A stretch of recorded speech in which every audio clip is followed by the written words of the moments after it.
Silver Spoon thanked Celestia for the sun. Even though her fur was soaked in sweat, she was trotting through the town quickly, almost bouncing happily. High temperature meant that most of the citizens hid in their houses, cursing the heat.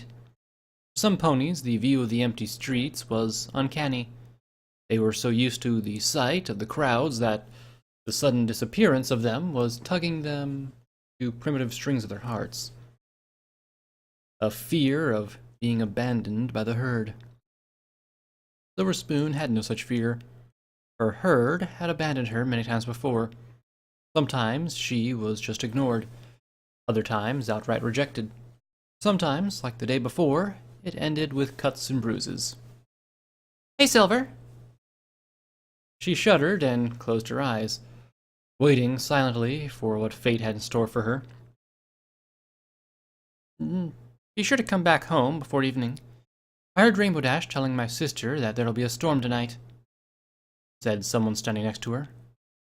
Silver Spoon opened her eyes and saw Twist. She scolded herself for not recognizing her at first, but when she started to think about it, it was understandable. Twist had recently made lots of progress in dealing with her lisp, and it was now almost unhearable. Silver still couldn't get used to her voice. The fact that they didn't talk very often didn't help. "Thanks," Silver Spoon said. "I'm going to Diamond's house. We haven't had a sleepover in ages." "Cool," Twist replied. Silver Spoon looked at her, unsure if she really meant it. However, one look at Twist's face convinced her that she was honest. Actually, Twist was always honest. It was the kind of oblivious, sometimes brutal honesty, which was probably the cause why she wasn't liked among the foals of Ponyville. "We're exactly the same," Silver Spoon thought. "Except I have Diamond, and Twist is still better off." "Is everything okay?" Twist asked, looking at Silver unsurely. "Of course," Silver replied, avoiding her gaze. "You don't look like it," Twist stated. "What happened to your eye?" "This?" Silver put her hoof to her forehead. Scootaloo had given her a natural-looking black eye a couple of stitches. "I fell down. It's okay, you don't need to worry." "It looks bad," Twist said. Silver Spoon sighed. Why did ponies give her so much attention? First Vinyl Scratch, who had dragged her to the hospital, now Twist. She felt she didn't deserve it. She felt as if Ruby's blood was on her hooves and everyone could see it. Then why some of the ponies didn't run away from her? "Don't worry about me. Really," Silver Spoon said. She took a couple of steps forward, but Twist was following her. "It's about Pipsqueak, right?" she asked. "I saw how you were looking at him." "Twist, please, leave me alone." Silver Spoon gave Twist a nasty look. Pipsqueak. Of course, Twist had noticed. Silver Spoon started to wonder if she'd also noticed how Pipsqueak was looking at Diamond Tiara. "Oh, sorry."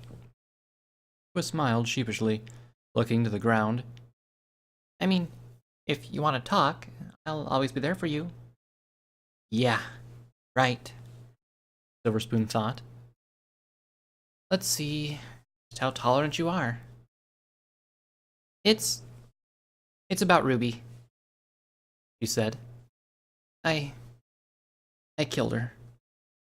"What?" Twist's smile faded. She backpedaled, watching Silver Spoon unsurely.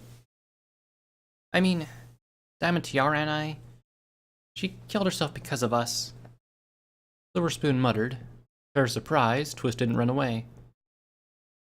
"You couldn't do anything about that," Twist said, avoiding Silver's gaze. "If what her mother... Do you even believe what you're saying?" Silver Spoon thought. I could have stopped that," she sighed. "I did nothing when Diamond teased her. I teased her too. It's like I pushed her into the river. I could have said no, just like when she wanted to bully you." Twist said nothing. Instead, she pulled Silver Spoon into a hug. Silver immediately backed away, startled. "Oh, sorry," Twist muttered. It's Not your fault. I really mean it. Silver Spoon stood before her in silence.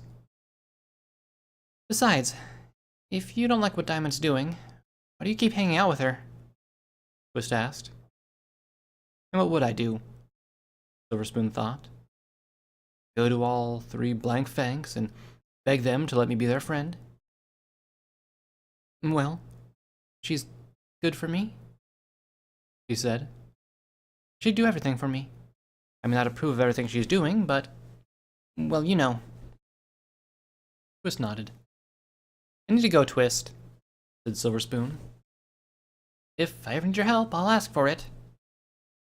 She didn't leave immediately. They stood there for a while, staring at each other awkwardly.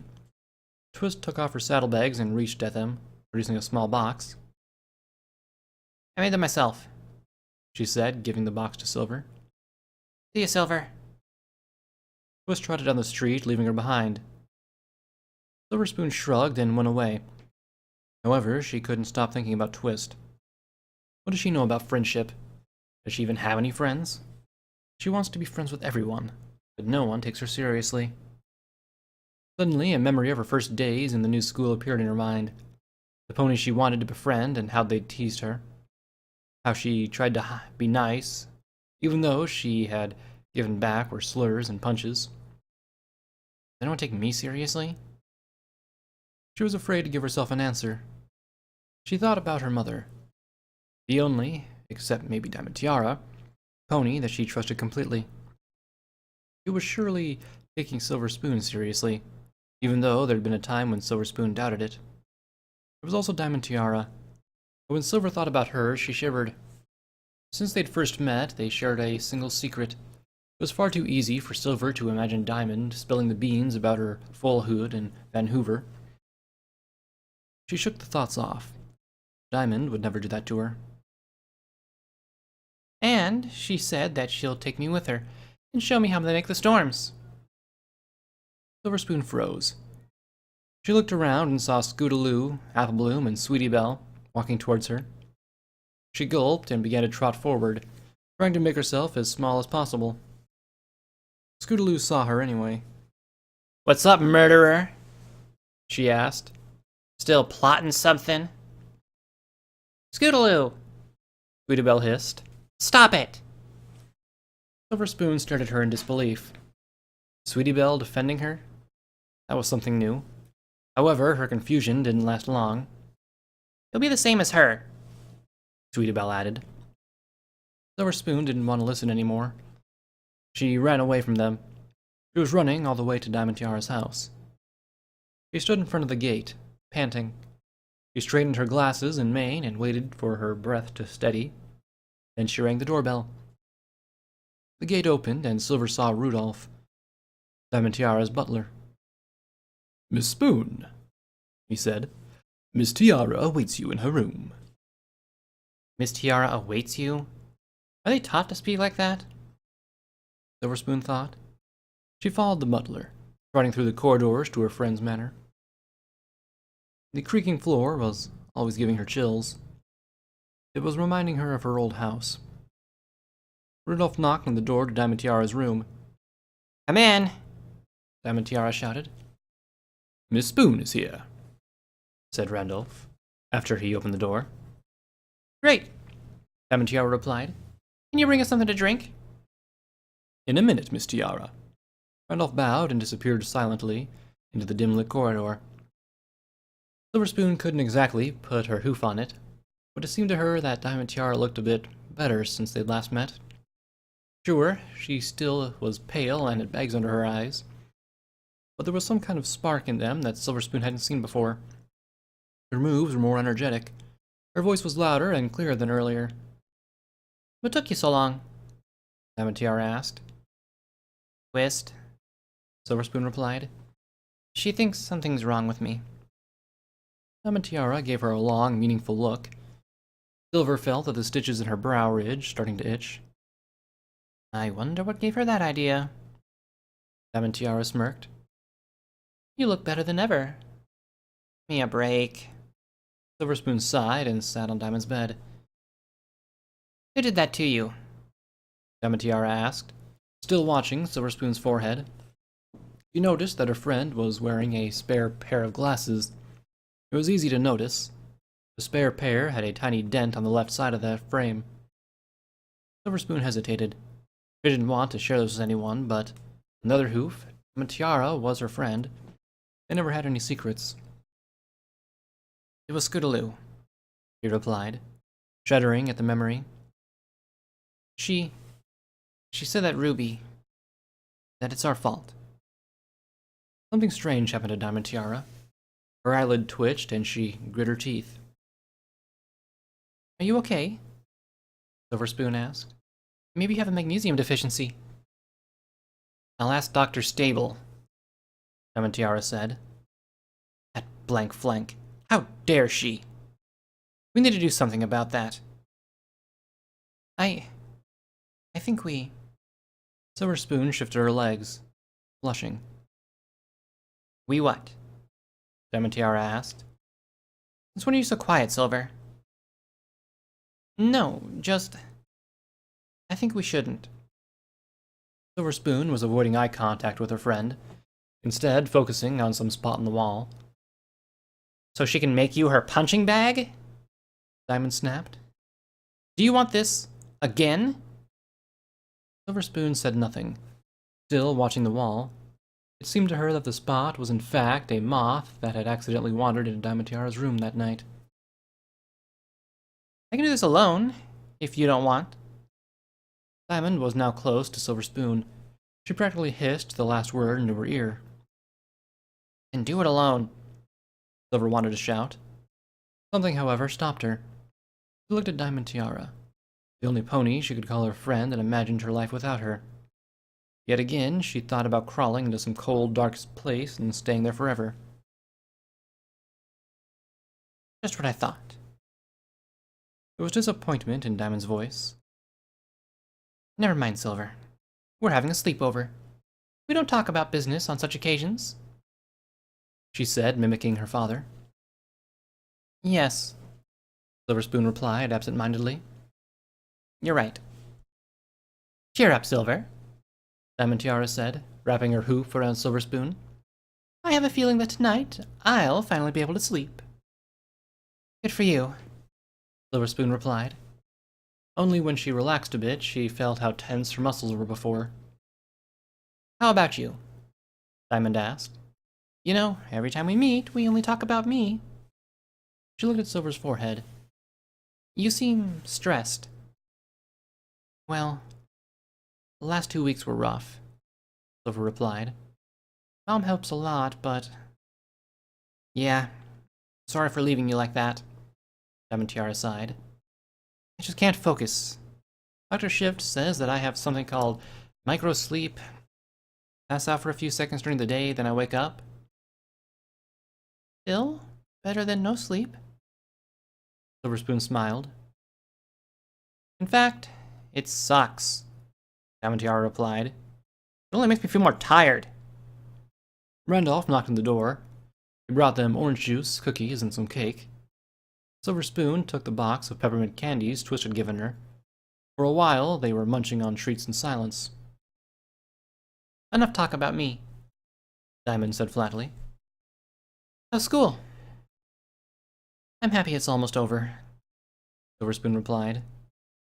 I could really use a break. Blank flanks? Diamond Tiara asked with a concern. Every pony, Silver Spoon sighed. Not to mention that the sun is killing me. Yeah, Diamond Tiara muttered, looking at the window. The sun was setting, obscuring by clouds that were slowly gathering by the Pegasus. Good thing there's a storm tonight. I heard Scootaloo saying that Rainbow Dash will let her watch the weather team at work, Silver Spoon said. She looked at the sun, then she trotted to the door and locked it. Really? Maybe she'll fall from the cloud. Diamond Tiara smirked. Wondered if she'd fly. 10 bits that she'd have be scraped off the ground. Silver Spoon shuddered. Oh no. Oh, come on. Diamond Tiara shook her head. She beat you. But she doesn't deserve to die, Silver Spoon replied. No pony deserves, yet they do, Gem and Tiara said philosophically. How about your mother? She isn't in the weather team now, is she? No, Silver Spoon replied. She was one in Vancouver, and she helped the Pegasi when they were making that big tornado. Gem and Tiara nodded. Silver Spoon looked through the window, watching the first drops of rain falling onto the ground. Gem and Tiara sat next to her, pulling her into a hug. Are you okay, Silver? She asked. Yeah, Silver Spoon replied. You know, I'm afraid how it'll be when you leave. Don't worry about me, Gem and Tiara replied. They'll fix me and I'll be back before vacation's end. Hope so, Silver Spoon yawned. The first lightning tore through the sky. For a moment they could see the garden illuminated by the eerie blue light. Really, there's nothing wrong with me, Gem and Tiara said. Nothing. She looked at Silver Spoon and saw that her friend was breathing calmly with her eyes closed. Gem and Tiara shook her head, took off Silver's glasses and put them on the nightstand. Then she unbraided her mane. Silver Spoon muttered something in her sleep, wrapping her hooves around her. Oh, come on, Gem and Tiara muttered. Let me at least lie down on my bed, sleepyhead. Yeah, Silver Spoon muttered in a tone suggesting that she was in fact asleep. Gem and Tiara helped her lie down and wrapped her in a blanket, then lay next to her. Silver Spoon pulled her in closer, sinking her face into Diamond's mane. Yeah, Silver, I love you too, Diamond Tiara muttered, rolling her eyes. However, the delicate beating of her friend's heart against her back was something she wanted to feel forever. Diamond Tiara's expression softened. She relaxed and put her head onto a pillow, trying to fall asleep. Good night, Silver Spoon, she whispered. Sleep well. Don't worry about anything. I'll always be here for you.